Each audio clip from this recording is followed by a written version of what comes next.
বিভিন্ন রাজনৈতিক দল একে অপরের বিরুদ্ধে বলছি, সাংবাদিকরা প্রশাসনের বিরুদ্ধে বলছে, প্রশাসনরা আরেকজনের বিরুদ্ধে বলছে। অর্থাৎ একটি গভর্নমেন্ট না থাকার ফলে যে আনস্টেবল সিচুয়েশন সেটা কিন্তু থাকছে।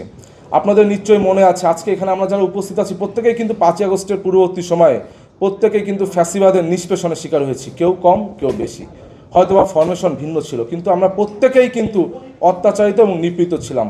আপনাদের নিশ্চয়ই ইসলামের ইতিহাসে হুনাইনের যুদ্ধের কথা মনে আছে, যে যুদ্ধে মুসলিমদের প্রাথমিক বিজয় লাভের পর তারা গনিমতের মাল ভাগাভাগের যখন ব্যস্ত ছিল তখন কিন্তু শত্রুপক্ষ পিছন থেকে তাদের আক্রমণ করেছিল এবং মুসলমানদের কিন্তু চূড়ান্ত বিজয় ব্যর্থ হয়েছিল। ঠিক একইভাবে আমরা দেখছি 5ই আগস্টের পরবর্তী সময়ে আমরা প্রত্যেকের ক্ষুদ্র ক্ষুদ্র স্বার্থকে প্রাধান্য দিতে, যে জাতীয় যে স্বার্থ সেই স্বার্থকে কিন্তু আমরা প্রাধান্য দিতে পারছি না। আজকে 5ই আগস্ট যে ঘটেছে, এই 5ই আগস্ট ঘটার এই যে অবস্থা, এটাকে কিন্তু আমাদের প্রতিবেশী রাষ্ট্র বা বিভিন্ন রাষ্ট্র ভালোভাবে নেয়নি। এই যে আপনার 7ই নভেম্বরে বিপ্লব এবং জাতীয় সংহতি দিবস, এটি কিন্তু কোনো ক্ষমতার বা পালা পরিবর্তন ছিল না, এটি ছিল ব্যবস্থার পরিবর্তন।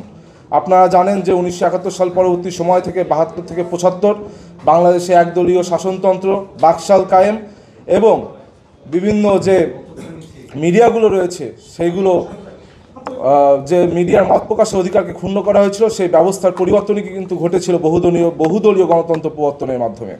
আজকে আমাদের এখানে অনেক বিদগ্ধ আলোচক রয়েছে যারা সেই ইতিহাস আপনাদের সামনে আরও ভালোভাবে তুলে ধরবে।